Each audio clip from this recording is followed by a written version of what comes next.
Swag से करेंगे सबका स्वागत। तो हेलो अस्सलाम वालेकुम वरहमतुल्लाहि वबरकातुहू। दोस्तों सलमान खान स्टेज पे आ चुके हैं। उनकी एंट्री धमाकेदार जैसे कि हमेशा होती है। आज सलमान खान लेने वाले हैं चाहत और अविनाश का क्लास। चाहत और अविनाश को बोलने वाले हैं बहुत ज़बरदस्त, जैसे कि हमने प्रोमो में ऑलरेडी देख लिया है। मैं बहुत एक्साइटेड हूँ कि आज का एपिसोड की शुरुआत जब होगी। मैं खुश इसलिए थी कि वो अविनाश को डांटेंगे, वो मुझे नहीं पता, हो सकता है चाहत को भी डांट पड़े, लेकिन मेरे साथ वीडियो में बने रहिएगा। दोस्तों मैं आप लोगों को बहुत इंटरेस्टिंग बात बताने वाली हूँ। अगर आप मेरे चैनल पर नए हैं सो प्लीज़ इसे सब्सक्राइब करिए और मेरी वीडियो में लास्ट तक बने रहिएगा। बहुत इंटरेस्टिंग खबर आप लोग को देने वाली हूँ।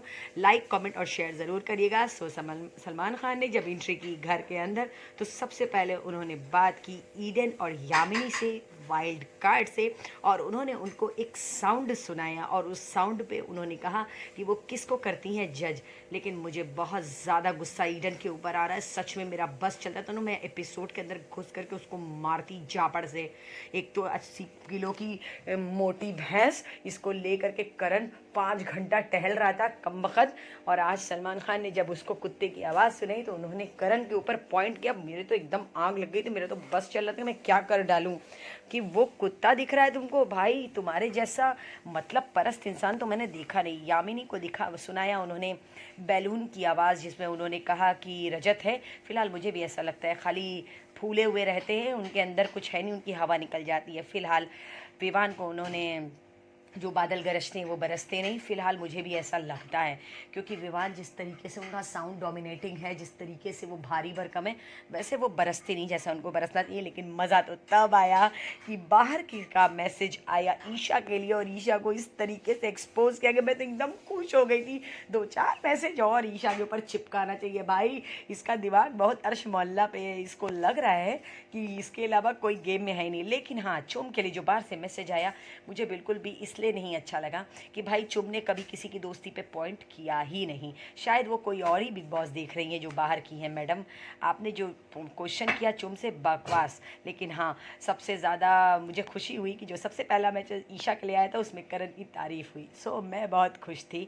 लेकिन करण को कब समझ में आएगा ये मुझे नहीं पता। उसके बाद फिर मैसेज आया शिल्पा जी के लिए। भाई शिल्पा जी की तो इज़्ज़त हर हफ्ते उतरती, पता नहीं क्यों मुझे लगता है ना इज़्ज़त उसी की होती है जिसके पास हो। जो बेइज्जत होता है उसकी तो कोई इज़्ज़त ही नहीं होती है, उसकी हर हफ्ते इज़्ज़त उतरती है। मुझे लगता है शिल्पा जी और करण एकदम हैबिचुअल हो गए।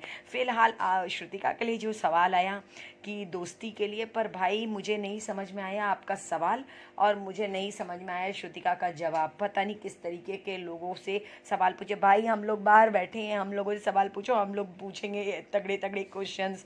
और फिलहाल जिन्होंने पूछा शिल्पा जी से कि वो 2 नाव पे कब तक सवार रहेंगी, भाई आपको नहीं पता है, फिर से देखिए ये 2 नाव पे ही रहने वाली हैं, इनका यही गेम प्लान है। अब कोई इनको कैसे समझाए कि शिल्पा जी का यही प्लान ही है, शिल्पा जी ऐसे ही चलने वाली हैं।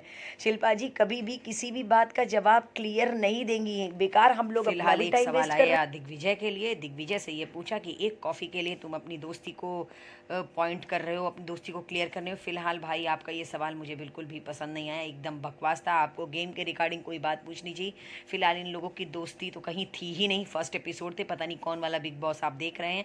हमें अच्छे से पता है कि रजत और दिग्विजय में कोई भी फ्रेंडशिप नहीं थी, बस गेम में एक अपना पार्टनर बढ़ाने के लिए बस ये चीज़ें हो रही थी। और फिलहाल सलमान खान ने ईशा से ये पूछा आखिर वो अविनाश से क्या चाहती हैं, वो राशन को लेकर लड़ाई क्यों करना चाह रही थी। फिलहाल अविनाश काफ़ी दिन तक क्लियर कर रहे थे, लेकिन ये सवाल बड़ा अच्छा था सलमान खान का, आखिर आप चाहती क्या है, ये सवाल तो मेरा भी है। फिलहाल सलमान खान स्टेज पे आ गए, हुई रफ्तार की एंट्री। रफ्तार और इक्का आज आए हैं अपने हसल को और अपने एक न्यू सॉन्ग को प्रमोट करने के लिए। आप देखते हैं उनका ये सॉन्ग क्या है। फिलहाल उनकी एंट्री धमाकेदार, स्टेज को पूरा कवर करते हुए बहुत ज़्यादा मज़ा आ रहा था। वैसे इंटरेस्टिंग कैरेक्टर है, इन लोगों को स्टेज कवर करना बहुत अच्छे से आता है, एकदम कहते हैं ना पूरा हिला डाला। तो ये वाला अंदाज़ होता है इन लोगों का जब ये लोग एंट्री मारते हैं।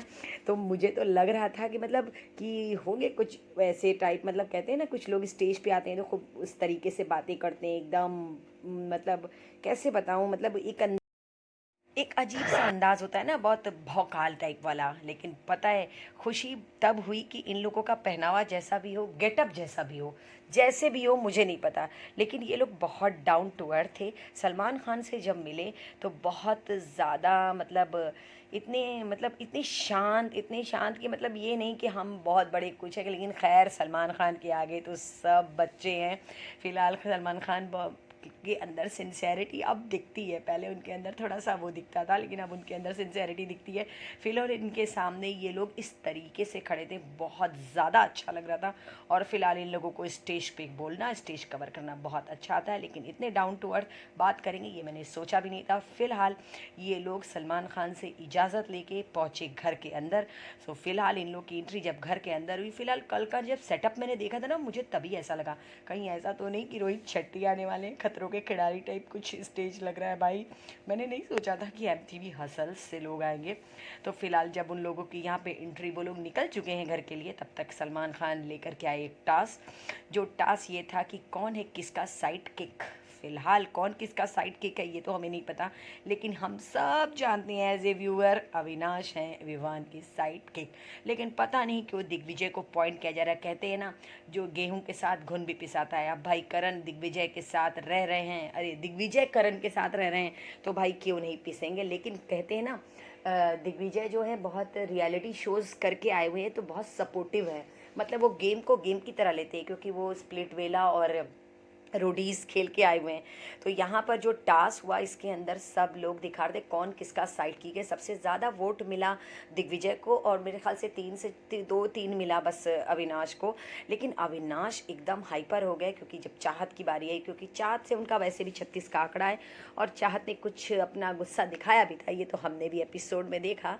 लेकिन क्या बोलते हैं, सलमान खान ने चाहत और अविनाश दोनों लोग के लिए जम के क्लास। मुझे तो बहुत मज़ा आया। मैं खुश इसलिए थी कि उन्होंने अविनाश को डांटा कि तुमने क्या क्या किया है क्या नहीं किया। लेकिन हाँ, अविनाश की आंखों में आंसू, उनका एकदम रोइंदा सम हो गया, क्योंकि सलमान खान बहुत ज़्यादा गुस्से में थे। लेकिन मुझे पता है बुरा क्या लग रहा था कि ये इतने ख़राब तरीके से सलमान खान से बात करते। भाई अविनाश, अभी भी वक्त है, सुधर जाओ। पता नहीं तुम कब सुधरोगे, मुझे नहीं पता। फिलहाल रफ्तार और इक्का की एंट्री हो चुकी है घर के अंदर। उन्होंने सॉन्ग गवाया अविनाश से। अविनाश ने एक गाना गाया दोस्ती पे और एक गाना गाया रोमांटिक। लेकिन ईशा अनकंफर्टेबल फील कर रही थी, इसलिए विवान ने उनका साथ दिया। और इन लोगों की दोस्ती, खैर दोस्ती तो जेन्युइन है, ये हम सब देख रहे हैं, इस पर कोई पॉइंट करता ही नहीं है। फिलहाल अकॉर्डिंग टू गेम तो भाई सब एक दूसरे पे पॉइंट करेंगे ही, नो डाउट। फिलहाल इक्का और रफ्तार आए थे अपने एक सॉन्ग को प्रमोट करने के लिए घर में। लेकिन उन्होंने यहाँ पर भाई, जब ये लोग आए तो क्या वो नहीं हो सकता, क्या बोलते हैं इन लोगों का, रैप। तो इन लोगों का रैप तो बनता है। तो अब ये लोग घर के अंदर आते हैं, अब घर में रैप कौन करता है। फिलहाल हम तो देखते चले आ रहे हैं, रैप कर रहे हैं रजत और करण सबसे ज़्यादा। फिलहाल सबसे पहले इन्हीं की जोड़ी आई रैपर में सामने। लेकिन ये दोनों एक दूसरे को जो हंस हंस के बोल रहे थे ना भाई, दिख रहा था बहुत आग भरी है इन दोनों के। इन लोगों का बस नहीं चल रहा है कि अभी यहीं पे बैटल हो जाती। फिलहाल माइक ड्रॉप परफॉर्मेंस था रजत और करण का। लेकिन उसके बाद बारी आती चाहत करण, करण चाहत, एज एक्सपेक्टेड हम सबको पता था, हमने सोचा भी नहीं था कि इन लोग का भी बैटल होगा। फिलहाल अच्छा रिप्लाई था दोनों लोग का, इंटरेस्टिंग थे, जोड़ी अच्छी लगती है इन लोगों की। अब भले लड़ाई वाली हो तो क्या से, लेकिन अच्छी दिखती है। फिलहाल उसके बाद बैटल हुआ दिग्विजय और ईशा का। लेकिन मुझे समझ में नहीं आया कि दिग्विजय और ईशा का बैटल क्यों रखा, आई कांट अंडरस्टैंड। लेकिन खैर दिग्विजय बेचारे कह सकते हैं अनकंफर्टेबल हो गए, या फिर ये कह सकते हैं कॉन्शियस हो गए, या फिर ये कह सकते हैं वो अपने यहाँ रैप भूल गए थे और ईशा को लाइन पर लाइन याद था, इसलिए क्योंकि भाई सीरियल में काम कर चुके हैं, लंबे लंबे डायलॉग्स उनको याद करने की आदत हो गई शायद रफ्तार ने और एक का। घर का माहौल बहुत खुशगवार करके वो लोग घर से चले तो गए।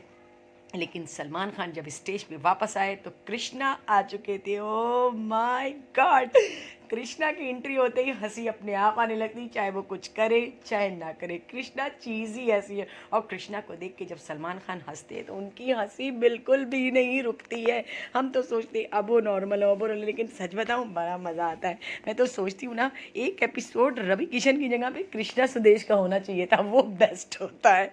और कृष्णा जब आए तो कृष्णा ने सबसे अच्छी बात एक ये कही, बिग बॉस के घर में गार्डन तो बहुत था लेकिन हरियाली अब की बार आई। ये बात तो एकदम दिल की कह दी है। हम लोग एज ए व्यूअर देख रहे, सही बात है, इस बार कुछ ज़्यादा ही हरियाली है भाई, इतनी हरियाली हमको नहीं चाहिए। हम लोग बिग बॉस देखने बैठे हैं, हरियाली देखने नहीं बैठे हैं। कृष्णा, आपको तो बड़ा मज़ा आता है सलमान खान को हंसाने में, लेकिन पता है क्या चीज़ इसमें दिखती है कृष्णा का क्या है कि ये खुद भी हंसने लगते हैं, या फिर वो सलमान खान को देख के, क्योंकि अपनी जोक पे तो वो नहीं हंसते, वो सलमान खान के चेहरे को देख के। फिलहाल फाइनली सुदेश जी आए, वो सलमान खान के गाने पे उन्होंने की एंट्री, बड़ी बेइज्जती करते हैं भाई कृष्णा सुदेश जी की, लेकिन खैर तो बेचारे बहुत सपोर्टिव। बस यही है कि बेचारे बड़ी लेट इंडस्ट्री में एंट्री किए हैं, लेकिन खैर गुड जॉब सुदेश जी, और सपोर्ट करते हैं हम, आपको पसंद करते हैं हम आपको। फिलहाल स्टेज पे सुदेश, कृष्णा और सुदेश एंट्री हो और सलमान खान हंस हंस के लोटपोट ना हो, ऐसा हो नहीं सकता। फाइनली ये लोग आ गए घर के अंदर मिल करके सलमान खान से। जब घर के अंदर ये लोग एंट्री किए तो हाथ में गमला और उसमें लगी हुई थी चुसनी। भाई मुझे तो समझ में नहीं आया कि ये हुआ क्यों। खैर कुछ देर के बाद समझ में आया कि वो एक टास्क लेकर के आए हैं, मेरा बच्चा है। तो फिलहाल एंट्री करते ही उन्होंने शिल्पा जी को चुन चुन के मारा, चुन चुन के मारा, चुन चुन के मारा। भाई ये औरत इतनी बेइज्जत हो चुकी है, मुझे तो समझ में नहीं आ रहा। और इन्होंने करण को जो भिगा भिगा के दिया है, भिगा भिगा के दिया है। भाई करण, अब भी 20 वक्त है, आप उठ जाइए, पता नहीं कब आप उठेंगे। बहुत इंसल्ट होती है हर हफ्ते, या फिर ये कह सकते हैं इन लोगों का यही गेम प्लान है, पता नहीं, अल्लाह बेहतर जाने। फिलहाल सुदेश को तो हमेशा कृष्णा छोड़ के आ जाते हैं। पीछे से जब उनकी एंट्री होती है तो बेचारे वो ऐसा मुंह मासूम सा बनाए रहते हैं, बहुत हंसी आती है। लेकिन कृष्णा और सुदेश ने भी घर में आने के बाद ईडन और यामिनी से ही बात की, क्योंकि वो वाइल्ड कार्ड थे, और बकौल कृष्णा के कि वो हरियाली ला चुके थे बिग बॉस के गार्डन में, शायद इसलिए। फिलहाल उन्होंने बुलाया ईडन को अपने पास, और ईडन से ये कहा कि जब आप लोग घर के अंदर आए तो रजत बहुत शर्मा गए थे। रजत की हंसी यहाँ पर इतनी मासूम सी थी, उनका चेहरा इतना मतलब प्यारा लग रहा था, अच्छा लग रहा था, इतने शर्माए हुए से थे रजत। खैर ईडन को बुलाया कृष्णा ने, और उनके साथ एक डांस परफॉर्मेंस किया। पर मैं पता है क्या बोल रही थी, मैं बोल रही थी कश्मीरा कश्मीरा कश्मीरा, क्योंकि मुझे लग रहा था यहाँ पर पीछे से सबको बोलना चाहिए था कश्मीरा, देखो क्या हो रहा है। खैर बहुत अच्छी जोड़ी है कृष्णा और कश्मीरा की, अल्लाह पाक सबका जोड़ा सलामत रखे, मैं तो बस यही दुआ करती हूँ। फिलहाल ये डांस इनके साथ हुआ, और लास्ट में कृष्णा ने सबसे अच्छी बात कही कि मुझे इस एपिसोड का पैसा नहीं चाहिए। भाई तुम पैसे के लिए कर रहे हो, पैसा ले लो, तुम्हें नहीं चाहिए तो मुझे दे देना। फिलहाल इतना ज़्यादा करण को रोस्ट किया गया, और ये तक कह दिया गया कि उनके पीठ में इतने सारे चाकू हैं, किसी को अगर सब्जी काटने की ज़रूरत हो तो वो ले ले। लेकिन पता नहीं करण को समझ में आया कि नहीं। करण ने रजत को बोला तुम मेरा बच्चा है, और विवान ने दिग्विजय को बोला तुम मेरा बच्चा है, और रजत ने करण को बोला तुम मेरा बच्चा है। और फिलहाल अब पता नहीं कौन किसका बच्चा है, कौन किसका बाप है, वो तो आगे आगे देखिए होता है क्या। शिल्पा जी ने एक ब्यूटीफुल सॉन्ग पे डांस परफॉर्मेंस किया कृष्णा के साथ, शायद वो उनका ओल्ड सॉन्ग है। खैर डांस अच्छा करती हैं शिल्पा जी। शिल्पा जी ये सब चीज़ें तो ठीक है, लेकिन आपका गेम बड़ा गंदा है भाई, हमें बिल्कुल भी आपका गेम अच्छा नहीं लगता। हमें समझ में ये नहीं आ रहा है कि आप कब इस तरीके का गेम खेलना बंद करेंगे, या तो फिर हमें ऐसा लग रहा है आज सबका बैक्स पीछे से आप ओपिनियन सुन के, सबकी बातें सुन के, अब मुझे ऐसा लग रहा है नेक्स्ट हफ्ते आपका कोई और ही चालोगे। फिलहाल गो चीज़ लेकर आए घर की पुरानी लड़कियों के लिए, मेक इट अमेजिंग। गो चीज़ का पास्ता, लड़कियां बड़ी खुश थी क्योंकि भाई मेक इट अमेजिंग था, सबने मिल के खाया पास्ता, बहुत इंजॉय किया। लेकिन हाँ, यहाँ पर हमने चोम को देखा जो ये कह रही थी कि मुझे शिल्पा जी पे तरस आ रही। भाई चाहत, आप तरस मत खाइए, शिल्पा जी पे बहुत चालाक हैं, वो कभी भी कुछ भी कर सकती हैं। और रजत और शिल्पा जी पे तो भरोसा बिल्कुल मत करें कोई भी। फिलहाल विवान ने यहाँ पे एक और पासा फेंका और ये कहा कि ये वो 50 दिन मुझे दी जिसमें मैं बच सकता था, और उन्होंने वो 50 दिन तुम्हें दिया जिसमें तुम्हारे बचने के चांसेस कम है। भाई आग मत लगाओ विवान, वैसे ही बेचारा करण जला हुआ है। फिलहाल आगे आगे देखिए होता है क्या। रिश्तों में बहुत सारी क्लैरिटी मिली है, अब देखते हैं ये रिश्ते कल के दिन कैसे बदलते हैं, क्योंकि कल होगा नॉमिनेशन में होता है बवाल। सो इसी तरीके से मेरी वीडियो में लास्ट तक बने रहिएगा। अगर आपको मेरी वीडियो पसंद आए सो प्लीज़ इसे लाइक, कमेंट और शेयर ज़रूर करिएगा। सब्सक्राइब करना मत भूलिएगा, और अपने घर में, अपनी फैमिली में सबसे मेरा चैनल प्लीज़ सब्सक्राइब करिएगा, और मुझे कमेंट करके ज़रूर बताइएगा कि आपको मेरी वीडियो पसंद है तो क्यों पसंद है, और आपका फेवरेट कौन है। आई होप आपको मेरे वीडियो बनाने का तरीका पसंद आए। सो अल्लाह हाफिज़ दोस्तों, अपना ख्याल रखिएगा और मुझे अपनी दुआओं में याद रखिएगा, और सलमान खान को भी अपनी दुआओं में याद रखिएगा। भूलिएगा मत दोस्तों, हो सकता है जल्दी जल्दी में मुझसे कोई गलती हो गई हो, सो इसके लिए आई एम सो सॉरी। अल्लाह हाफिज़ दोस्तों, अपना ख्याल रखिएगा, भूलिएगा मत। मैं कल फिर मिलूँगी आपको एक नए एपिसोड में। अल्लाह हाफिज़।